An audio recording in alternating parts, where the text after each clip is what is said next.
जय हिंद साथियों, Indian exam institute में आपका स्वागत है। साथियों, आज हम लोग पढ़ेंगे सीटेट जुलाई 2024 का सीटेट जुलाई 2024 का जिसका पेपर जुलाई में होने वाला है सीटेट का। और इसका फॉर्म भी अभी फिलअप किया जा रहा है, तो लगभग 3 महीने का हम लोगों को पास टाइम है। 7 जुलाई 2024 को इसका एग्ज़ाम होगा। तो इसका ये पहले वीडियो है। आज से हम लोग सारे चैप्टर का देखेंगे, सारे सब्जेक्ट का। ये CDP का है। आज से हम लोग CDP शुरू करेंगे, child development and pedagogy. CDP बाल विकास और अध्यापन, बाल विकास का पहला लेक्चर है। और ये पेपर फर्स्ट और पेपर सेकंड दोनों लोगों के लिए है। शुरू करते हैं। पहला प्रश्न है, इसमें दिया गया है पहला प्रश्न। और ये सारे प्रश्न जो पीछे परीक्षाओं में पूछे जा चुके हैं, सारे उन्हीं प्रश्नों की श्रृंखला है जो बहुत ही इम्पोर्टेंट है। तो मोस्ट इम्पॉर्टेंट प्रश्न है, वही सारे प्रश्न इसमें दिए गए हैं। पहला प्रश्न है, एक बच्चे की वृद्धि और विकास निम्नलिखित में से कौन से कारकों द्वारा प्रभावित होता है? पहला है परवरिश की शैलियाँ, दूसरा आनुवंशिक ढांचा या संरचना, तीसरा विद्यालयी अनुभव, चौथा व्यक्तिगत रुचि। इसमें कह रहा है कि एक बच्चे की वृद्धि और विकास किन कारकों से, कौन कौन से कारकों द्वारा प्रभावित होती है। इसमें परवरिश की शैलियाँ, आनुवंशिक ढांचा या संरचना, विद्यालय अनुभव या व्यक्तिगत रुचि। तो इसमें बात करें तो बच्चों की जो वृद्धि और विकास है, इसमें परिवार भी जिम्मेदार होता है, आनुवंशिक लक्षण भी जिम्मेदार होते हैं, और विद्यालय अनुभव और व्यक्तिगत रुचि में बच्चा क्या अनुभव करता है, किस चीज़ में रुचि कितनी है, आदतें उसकी व्यक्तिगत कैसी हैं, अच्छी आदतें हैं, गंदी आदतें हैं, ये सारी चीज़ें बच्चे की वृद्धि और विकास को प्रभावित करते हैं। तो इसमें ऑप्शन दिया गया है, इसमें सारे सही हैं। पहला भी सही है, दूसरा भी सही है, तीसरा चौथा सारे सही हैं। तो इसमें ऑप्शन में डी है, पहला, दूसरा, तीसरा और चौथा। तो सारे कारक ये बच्चे की वृद्धि और विकास को प्रभावित करते हैं। वृद्धि और विकास आनुवंशिकता या आनुवंशिक संगठन और पर्यावरणीय कारकों सभी अन्योन्याश्रितों के बीच एक जटिल संतुलन द्वारा विनियमित होते हैं। आनुवंशिकता वृद्धि और विकास की सीमा को निर्धारित करती है जो संभव है, लेकिन पर्यावरण उस स्थिति को निर्धारित करता है जिससे क्षमता हासिल की जाती है। अंततः एक बच्चे की वृद्धि और विकास निम्न कारकों द्वारा प्रभावित होती है। परवरिश की शैलियाँ अर्थात फैमिली, उसका बैकग्राउंड, उसका परिवार का व्यवहार कैसा है। आनुवंशिक ढांचा या संरचना, उसका आनुवंशिक ढांचा कैसा है। विद्यालयी अनुभव, विद्यालय में कैसा अनुभव है, लोग कैसे व्यवहार कर रहे हैं विद्यालय में, पर्यावरण ये कैसा है, ये सारी चीज़ें। और व्यक्तिगत रुचि, उसकी आदतें कैसी है, रुचि उसमें किस चीज़ की रुचि है, अच्छी आदतें, गंदी आदतें। तो ये सारी चीज़ें बच्चे की वृद्धि और विकास को प्रभावित करते हैं। अगला प्रश्न हम लोग देखते हैं, बच्चे में विकासात्मक परिवर्तन। बच्चे में विकासात्मक परिवर्तन पहला दिया गया है, ये दिया है सभी संस्कृतियों में सार्वभौमिक समान गति से होते हैं। बी है एक आयामी और रैखिक हैं। सी है पर्यावरणीय कारकों के बीच एक जटिल अंतःक्रिया है। डी है अपरिवर्तनीय और पैर की उंगली से सिर तक आगे बढ़ते हैं। बच्चों के विकासात्मक परिवर्तन की बात करें तो एक समान गति से सभी सांस्कृतिक में सार्वभौमिक गति से नहीं होते हैं। ये यानी कि बच्चों में, सभी बच्चों में विकास की प्रक्रिया अलग अलग होती है। एक आयामी और रैखिक भी नहीं है। वंशानुगत और पर्यावरणीय कारकों के बीच एक जटिल अंतःक्रिया है, ये राइट ऑप्शन है। आनुवंशिक, बच्चों में जो विकासात्मक परिवर्तन होता है के पीछे आनुवंशिक लक्षण भी होते हैं, और पर्यावरणीय कारक हमारे चारों तरफ जो भी पर्यावरण है ये सारे प्रभाव डालते हैं। और आनुवंशिक, बच्चे का आनुवंशिक कैसा है, माता पिता कैसे हैं, उनके दादा दादी, माता पिता, आनुवंशिक में सारे लोग आ जाते हैं। उनके शारीरिक गठन, बौद्धिक विकास उनका कैसा है। तो ये सारी चीज़ें बच्चों के विकास में प्रभाव डालते हैं। तो इसका ऑप्शन सी ही राइट ऑप्शन है। डी दिया है अपरिवर्तनीय और पैर की उंगली से सिर तक आगे बढ़ते हैं, ये गलत है। मानव विकास आनुवांशिकता और पर्यावरण दोनों से प्रभावित होता है। मानव का विकास जो है आनुवांशिकता और वातावरण दोनों से ही प्रभावित होता है, क्योंकि ये वे तत्व हैं जो किसी व्यक्ति के वृद्धि और विकास को निर्धारित करने में महत्वपूर्ण भूमिका निभाते हैं। विकासात्मक परिवर्तन आनुवांशिक और पर्यावरणीय परिस्थितियों के अद्वितीय संयोजन का परिणाम है। यानी कि आनुवांशिक लक्षण और हमारे चारों तरफ पर्यावरण जो हैं, ये सारे लक्षण का संयोजन का परिणाम है। क्योंकि बच्चे का विकास आनुवांशिकता और पर्यावरण के बीच अंतःक्रिया का परिणाम है। बच्चों में विकासात्मक परिवर्तन वंशानुगत और पर्यावरणीय कारकों के बीच एक जटिल अंतःक्रिया है, जो सभी जन्मजात लक्षण, प्रवृत्ति और बुद्धिलब्धि आनुवांशिकता पर निर्भर करते हैं तथा सभी मानसिक और सामाजिक लक्षण पर्यावरण पर निर्भर करते हैं। तो दूसरे का हम लोगों ने ऑप्शन देखा, option C is right option.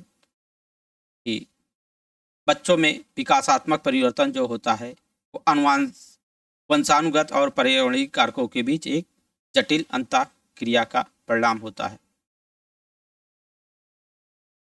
अगला प्रश्न हम लोग देखते हैं। इसमें अभिकथन दिया गया है और उसका रीजन या तर्क दिया गया है। अभिकथन ए दिया गया है और तर्क आर दिया गया है।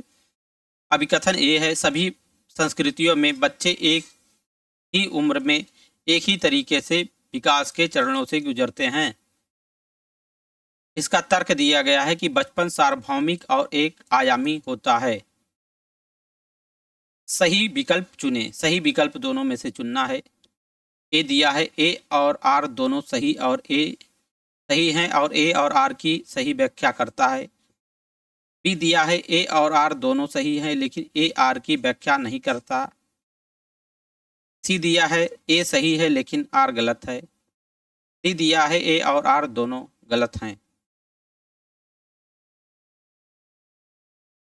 अभिकथन ए हम लोग देखते हैं, सभी संस्कृतियों में बच्चे एक ही उम्र में एक ही तरीके से विकास के चरणों से गुजरते हैं। ये ऑप्शन अलग है, क्योंकि हर बच्चे का विकास अलग अलग तरीके से, अलग अलग क्रम में, किसी का बच्चे का विकास तीव्र गति से होता है, किसी का मंद गति से और किसी का अति मंद गति से और किसी का मध्यम गति से, और विकास के अलग अलग चरणों से सब गुजरते हैं। तो ये पहला अभिकथन गलत है। बचपन सार्वभौमिक तर्क दिया गया है, बचपन सार्वभौमिक और एक आयामी होता है, तो नहीं, बचपन बहुआयामी होता है। तो ये भी ऑप्शन गलत है। इस प्रकार से इसका उत्तर डी होगा, ए और आर दोनों गलत हैं। ये ऑप्शन सही होगा कि ए और आर दोनों गलत हैं। बालक और बाल्यावस्था की सार्वभौमिक धारणा बचपन को सार्वभौमिक स्तर पर परिभाषित करना संभव नहीं है, क्योंकि हर बालक अलग अलग पृष्ठभूमि और संस्कृतियों में अलग अलग क्षमताओं और अक्षमताओं के साथ पढ़ता है। अभिकथन ए, सभी संस्कृतियों में बच्चे एक ही उम्र में एक ही तरीके से विकास के चरणों से गुजरते हैं, यह कथन गलत है, क्योंकि बच्चे भिन्न तरीके से अलग अलग उम्र में विकास के चरणों से गुजरते हैं। यानी कि बच्चे भिन्न तरीकों से अलग अलग उम्र में विकास के चरणों से गुजरते हैं। तर्क आर, बचपन सार्वभौमिक और एक आयामी नहीं बल्कि बचपन बहुआयामी होता है, अतः इस संदर्भ में ए और आर दोनों गलत हैं। इस राइट ऑप्शन इज डी, ए और आर दोनों गलत हैं। अगला प्रश्न हम लोग देखते हैं। अभिकथन दिया गया है ए और उसका कारण आर दिया गया है तर्क। अभिकथन ए है, समाजीकरण स्कूल में ही होता है, ही लग गया है, इस पे विशेष ध्यान दीजिएगा कि मतलब कहीं और नहीं होता है। समाजीकरण स्कूल में ही होता है जबकि बच्चे स्कूल जाना शुरू करते हैं। जब बच्चे स्कूल जाना शुरू करते हैं, क्या समाजीकरण स्कूल में ही होता है जब बच्चे स्कूल जाना शुरू करते हैं। इसका तर्क आर दिया गया है, स्कूल द्वितीयक समाजीकरण की एकमात्र संस्था है। एकमात्र लगा दिया गया है, तो ये जब ही लग जाए कि केवल यही है तो ज़्यादातर केसों में ही गलत होता है। और द्वितीयक की बात करी जाए कि एकमात्र यहाँ पे लग गया है, एकमात्र क्या यही होगा, तो इस पे संशय है, 80% चांस ये गलत ही होता है। इसमें देखते हैं हम लोग ऑप्शन डी इसमें सही होगा। ऑप्शन डी, ए और आर दोनों गलत हैं। तो इसमें देखिए, समाजीकरण स्कूल में ही होता है। सिर्फ यही नहीं होता, समाजीकरण परिवार में होता है, समाज में होता है, और बहुत सारे कारक, मीडिया वगैरह, ये सारी चीज़ें जिम्मेदार होते हैं समाजीकरण का। तो समाजीकरण स्कूल में ही होता है। जब बच्चे स्कूल जाना शुरू करते हैं तो नहीं, स्कूल में ही नहीं होता। इसके लिए परिवार, वातावरण, समाज, मीडिया आज सारे लोग, बहुत सारे जिम्मेदार होते हैं। तर्क देखते हैं हम लोग। स्कूल द्वितीयक समाजीकरण की एकमात्र संस्था है। नहीं, एकमात्र संस्था नहीं हो सकती है ये। मीडिया, समाज, ये भी द्वितीयक संस्था के अंतर्गत आते हैं। तो ये एकमात्र संस्था नहीं हो सकता, इसलिए ए और आर दोनों ही गलत हैं। समाजीकरण की बात करें तो समाजीकरण समाज में विशेष भूमिका निभाने वाले व्यक्तियों के अपेक्षित व्यवहार, मूल्यों, मानदंडों और सामाजिक कौशल को सीखने की चल रही प्रक्रिया को संदर्भित करता है। समाजीकरण के प्रमुख एजेंटों में परिवार और स्कूल शामिल है। अगर समाजीकरण के प्रमुख एजेंट की बात करें तो परिवार और स्कूल शामिल है। सबसे पहले बच्चा परिवार में ही सीखता है, उसके बाद स्कूल में जाता है, और इसी के साथ साथ समाज में भी रहता है। तो प्रमुख एजेंटों में परिवार और स्कूल शामिल है, लेकिन मीडिया, सहकर्मी समूह और अन्य प्रमुख सामाजिक संस्थान जैसे धर्म और कानूनी व्यवस्था में भी शामिल है। कानूनी व्यवस्था भी उसमें शामिल है। अतः इस संदर्भ में समाजीकरण स्कूल में ही नहीं वरन परिवार, मीडिया व आसपास वातावरण से भी प्राप्त होता है। और द्वितीयक या माध्यमिक समाजीकरण में सिर्फ स्कूल ही नहीं बल्कि पड़ोस, मीडिया, सहकर्मी समूह, समाज के कानून आदि शामिल हैं द्वितीयक या माध्यमिक समाजीकरण में। इस प्रकार ए और आर दोनों गलत हैं, इसलिए option D is right answer होगा। अगला प्रश्न हम लोग देखते हैं। सीमा अपनी मम्मी की आज्ञा के बिना रसोई से मिठाई खाने में डरती है। उसे लगता है कि मम्मी को पता लगने पर उसे सजा मिलेगी। कोहल वर्ग के नैतिक सिद्धांतों के अनुसार सीमा किस स्तर पर है?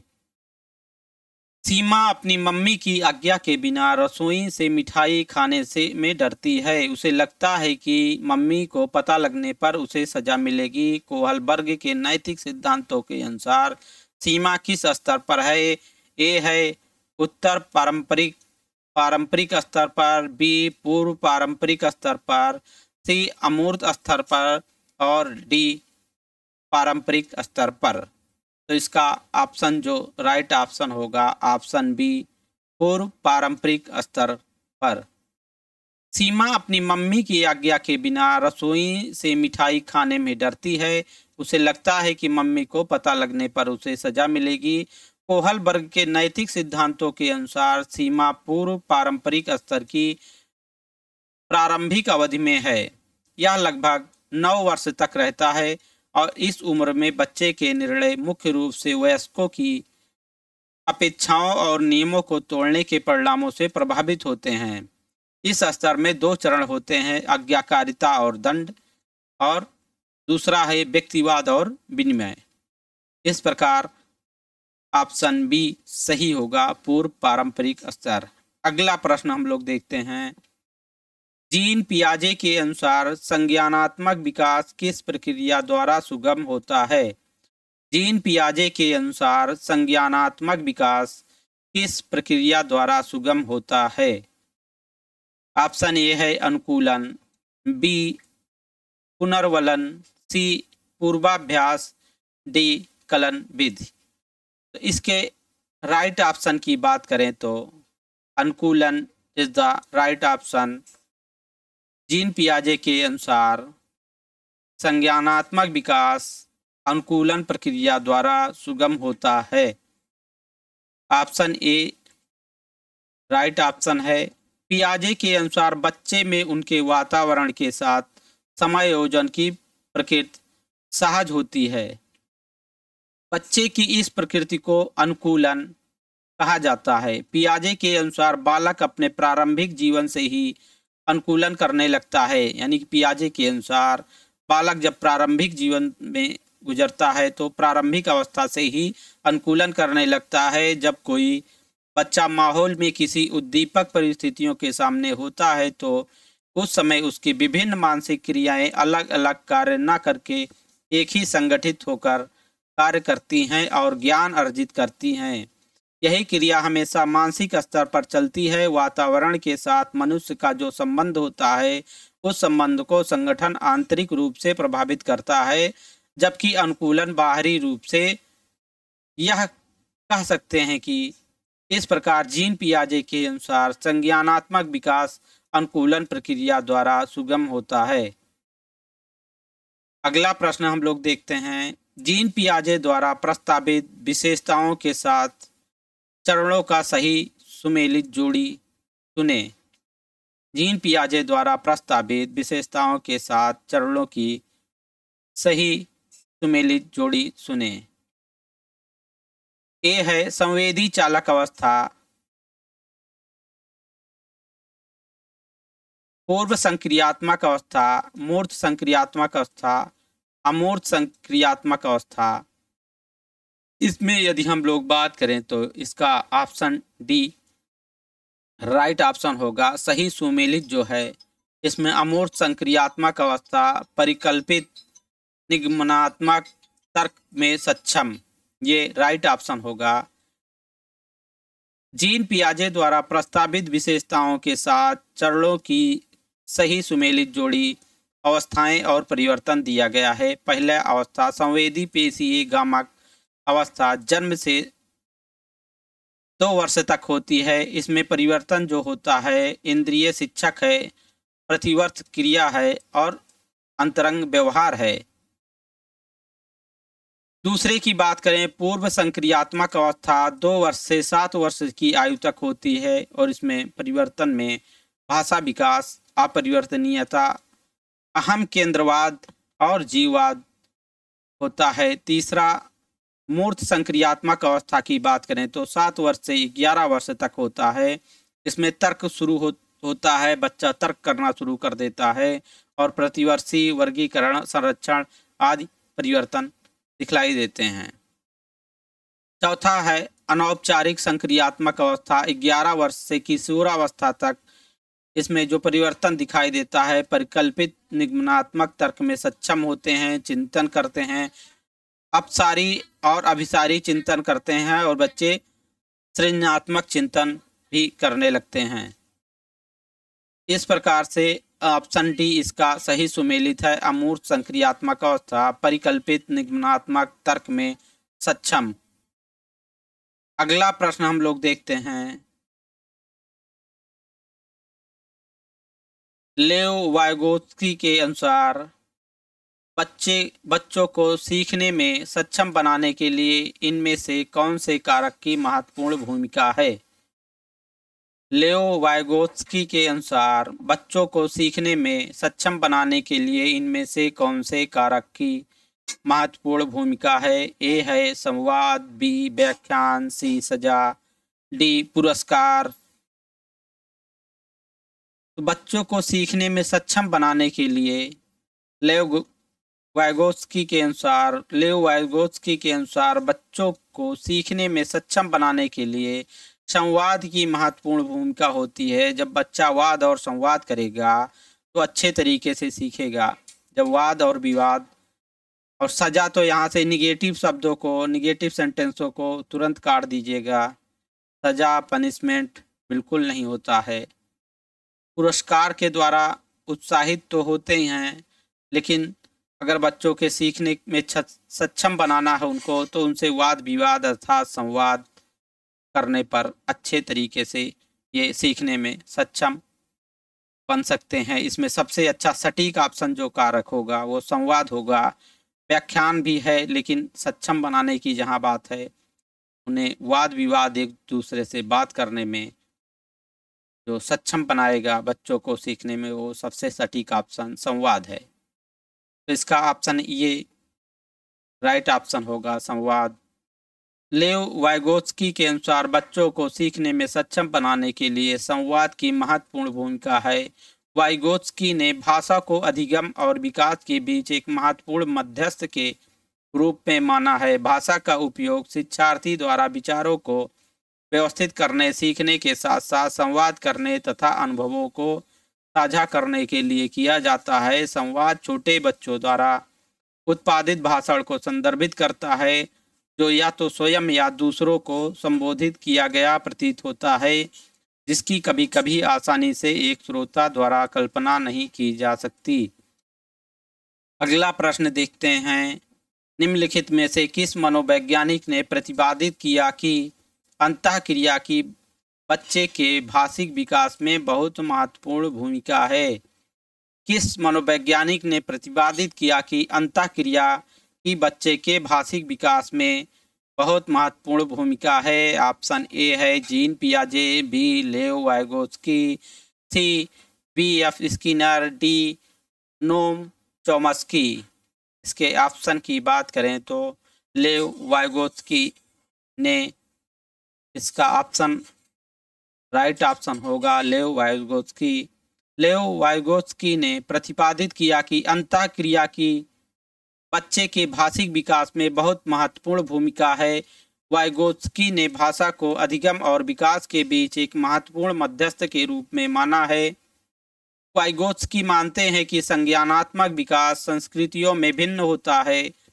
इस प्रकार अधिगम सामाजिक परिवेश में अंतःक्रिया करने के साथ साथ अपने मन में विचारों का पुनर्निर्माण करना और उन्हें दूसरों के साथ साझा करना था। भाषा का उपयोग शिक्षार्थी द्वारा विचारों को व्यवस्थित करने, सीखने के साथ साथ संवाद करने और अनुभवों को साझा करने के लिए किया जाता था। वाइगोत्स्की के अनुसार बच्चे वयस्कों और साथियों के साथ अंतःक्रिया से सीखते हैं, अर्थात इनका कहना है कि बच्चे जब वयस्कों और अपने साथियों से अंतःक्रिया करते हैं तो उनके व्यवहार से, उनकी क्रियाओं से अनुकरण के द्वारा भी सीखते हैं, उनसे अंतःक्रिया करके उनसे सीखते हैं। और लेव वाइगोत्स्की के अनुसार भाषा संज्ञानात्मक विकास में महत्वपूर्ण भूमिका निभाती है। इसका ऑप्शन बी राइट ऑप्शन होगा। वाइगोत्स्की के ने प्रतिपादित किया कि अंतःक्रिया की बच्चे के भाषिक विकास में बहुत महत्वपूर्ण भूमिका है। अगला प्रश्न देखते हैं।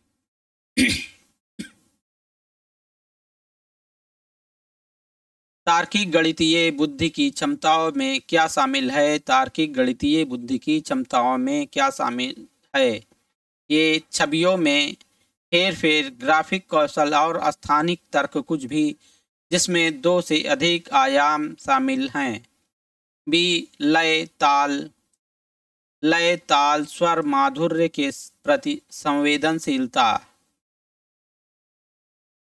सी विशिष्ट पिचों, स्वरों और लय के बीच अंतर करना जिसे पहचानने में अन्य लोग चूक सकते हैं।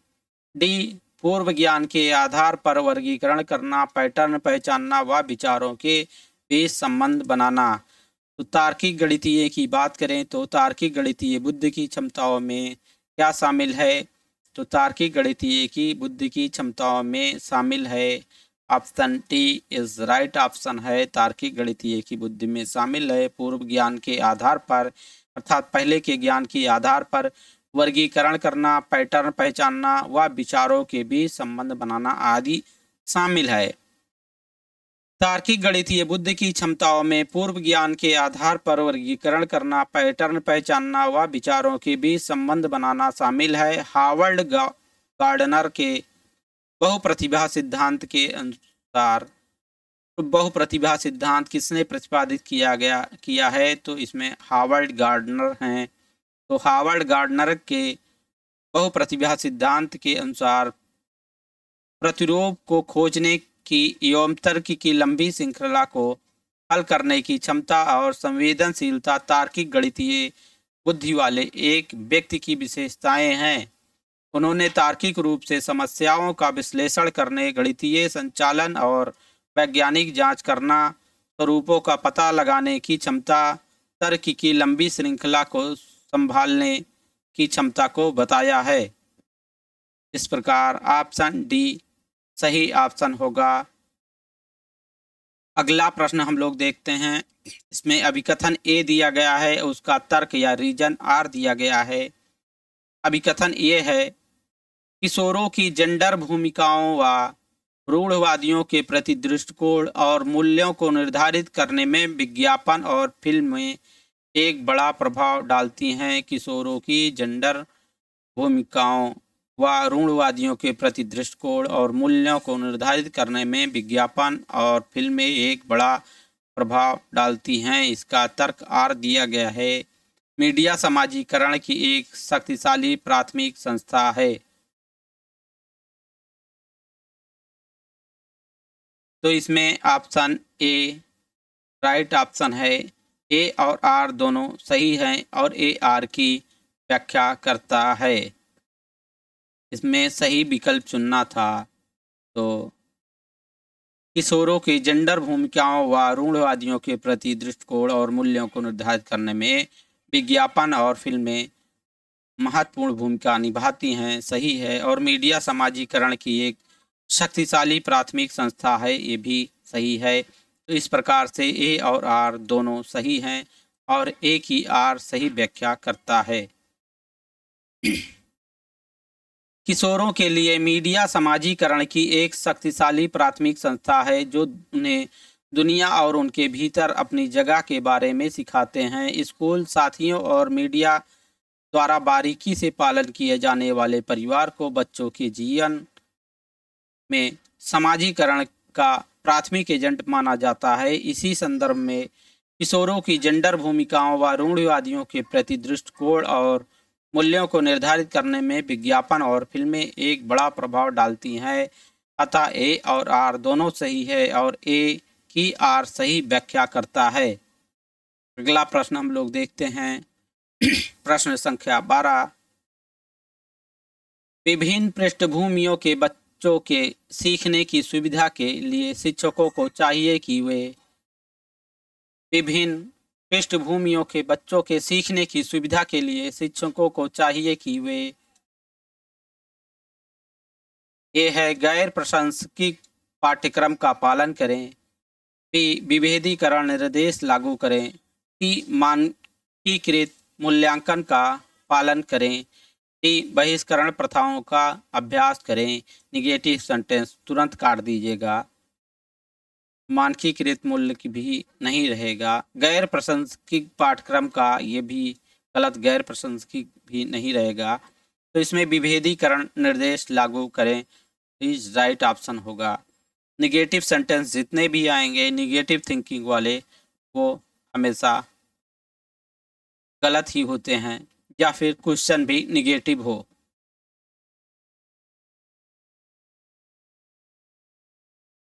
एक समावेशी कक्षा में विभिन्न योग्यताओं, संस्कृतियों, शारीरिक और मानसिक स्वास्थ्य और अक्षमताओं वाले कई शिक्षार्थी होते हैं, तो इसका एक शिक्षक को पालन करना चाहिए। अर्थात एक समावेशी कक्षा की बात करें तो उसमें विभिन्न योग्यताओं, विभिन्न क्षमता वाले बालक होते हैं, तो शिक्षकों को निम्न चीज़ों का पालन करना चाहिए।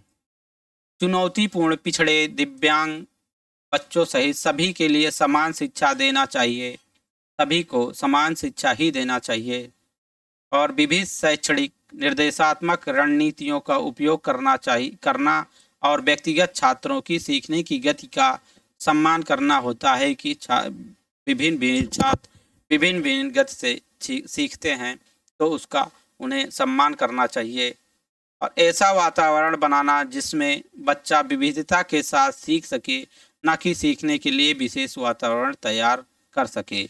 ऐसा वातावरण बनाना चाहिए कि जिसमें बच्चा विविधता के साथ सीख सके और न कि सीखने के लिए वो विशेष वातावरण न बनाए, बल्कि वातावरण में ही वो विविध तरीके से सीख सके जैसा भी वातावरण उसे मिल रहा है। इस प्रकार हम विचार कर सकते हैं कि विभिन्न पृष्ठभूमियों के बच्चों के सीखने की सुविधा के लिए शिक्षकों को चाहिए कि वे विभेदित निर्देश लागू करें। अतः इसका ऑप्शन बी राइट ऑप्शन होगा, विभेदित निर्देश लागू करें। अगला प्रश्न हम लोग देखते हैं, आकलन असेसमेंट अर्थात आकलन। ये है आकलन को अधिगम को दिशा देनी चाहिए, आकलन को अधिगम को दिशा देनी चाहिए और किसका आकलन करना है या इससे निर्धारित होना चाहिए कि क्या पढ़ना है, क्या पढ़ाना है। बी दिया है, आकलन को सीखने से नहीं जोड़ा जाना चाहिए क्योंकि दोनों अलग अलग प्रक्रियाएं हैं। सी है, आकलन को बच्चों को समान क्षमता समूहों, धीमे सीखने वाले बुद्धिमान बच्चों के पृथक समूह बनाने के लिए इस्तेमाल किया जाना चाहिए। पृथक समूह तो बनाना ही नहीं है। ऑप्शन डी है, आकलन को बच्चों की सीखने की तैयारी से लेकर शिक्षण अधिगम प्रक्रिया का एक अभिन्न अंग होना चाहिए इज द राइट ऑप्शन। यानी कि आकलन की बात करें, अनुमान की बात करें, आकलन की बात करें या मूल्यांकन की बात करें तो ये बच्चों के सीखने की तैयारी से लेकर के शिक्षण अधिगम प्रक्रिया के का अभिन्न अंग होना चाहिए। यानी कि हम लोग बच्चों को सिखाने की प्रक्रिया से लेकर के शिक्षण अधिगम की जितनी भी प्रक्रियाएं हैं ये इनका अभिन्न अंग होना चाहिए आकलन। शिक्षण अधिगम की योजना और संगठन एक और आकलन में शिक्षक शिक्षण अधिगम आकलन की योजना बनाते हैं और उसे व्यवस्थित करते हैं। मूल्यांकन के साथ शिक्षण अधिगम एकीकृत में शिक्षक शिक्षण अधिगम प्रक्रिया को आकलन या मूल्यांकन दृष्टिकोण के साथ एकीकृत करते हैं। केवल ग्रेडिंग और रैंकिंग के लिए आकलन का दृष्टिकोण और इसे अधिगम की गतिविधियों के साथ एकीकृत मूल्यांकन के लिए दृष्टिकोण में बदल दिया गया है, जो शिक्षार्थियों के ज्ञान के निर्माण का समर्थन करता है।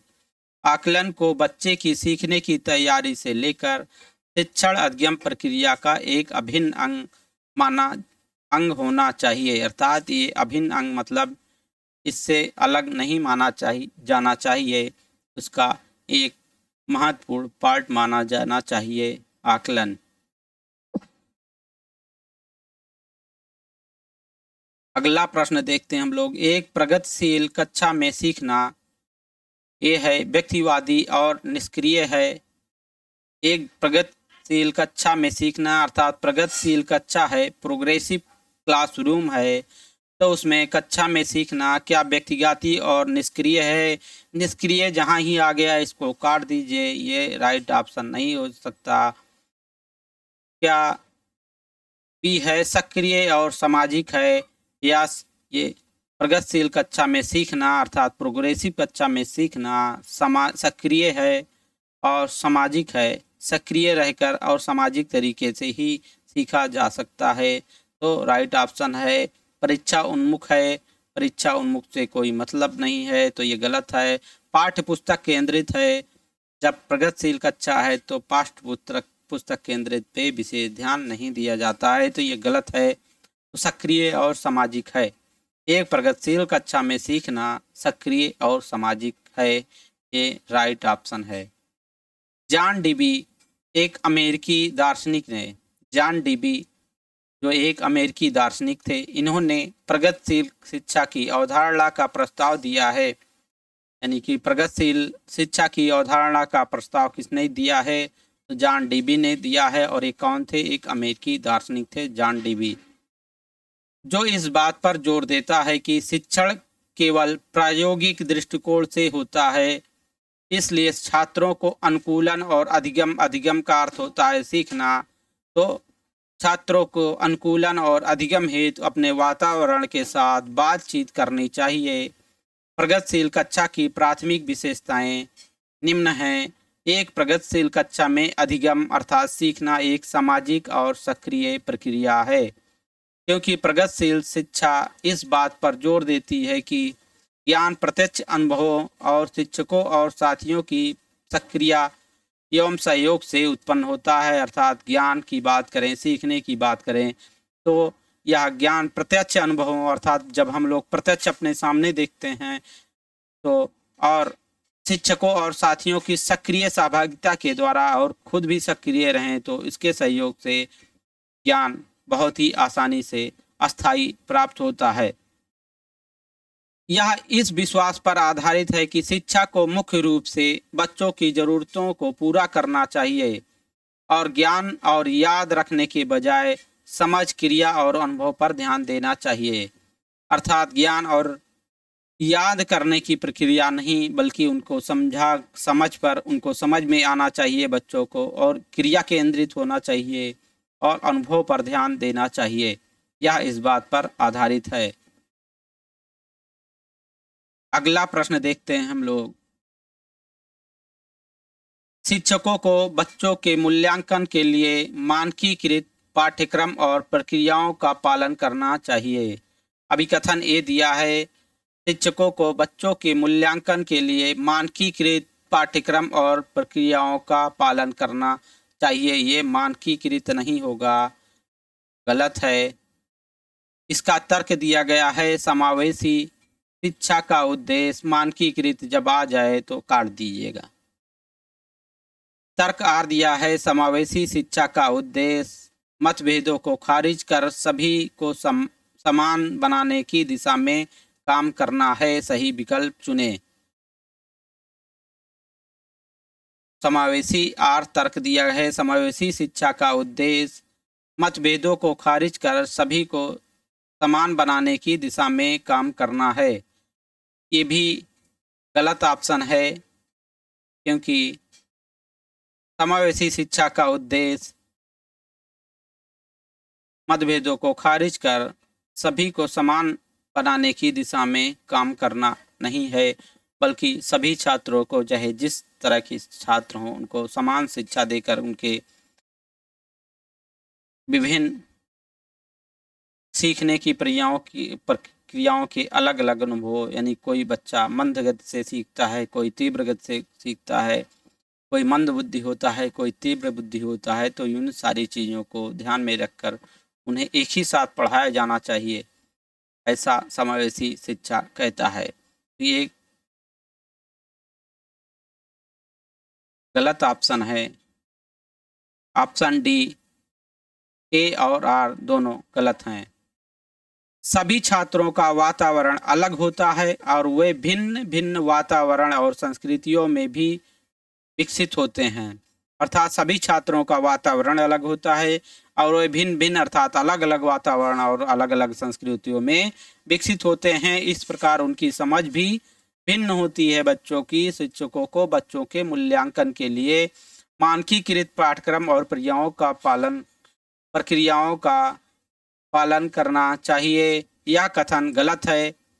अर्थात यह कथन गलत है कि मानकीकृत पाठ्यक्रम और प्रक्रियाओं का पालन करना चाहिए। यह कथन गलत है, क्योंकि एक कक्षा में अधिगमकर्ता अलग अलग गति से अधिगम अर्थात अलग अलग गति से सीखते हैं और एक शिक्षक के रूप में आमने सामने कक्षा में सभी की अधिगम की आवश्यकताओं को पूरा करना लगभग असंभव है।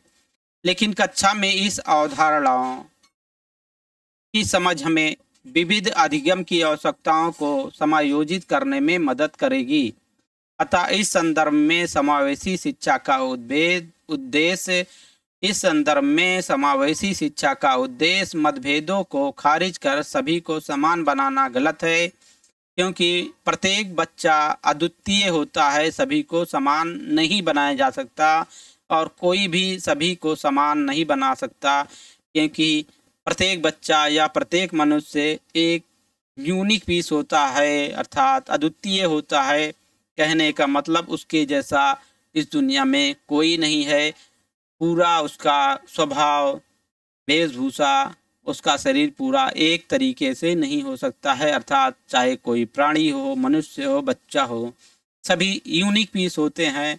उनका चेहरा तो मैच कर सकता है, परंतु उनकी आदतें, उनका स्वभाव, उनकी बोलचाल, सारी चीज़ें, चलने का ढंग, ये सारी चीज़ें एक समान नहीं हो सकती। इसलिए क्योंकि प्रत्येक बच्चा अद्वितीय होता है और उसकी भिन्न अधिगम की शैली और अधिगम की गति होती है। अतः ए और आर दोनों गलत है।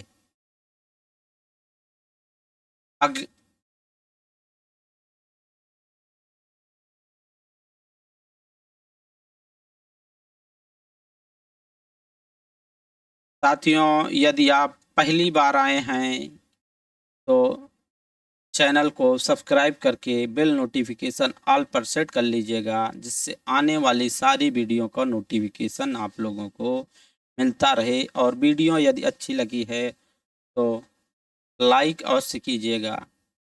साथियों, मिलते हैं नेक्स्ट वीडियो में, तब तक के लिए जय हिंद, वंदे मातरम।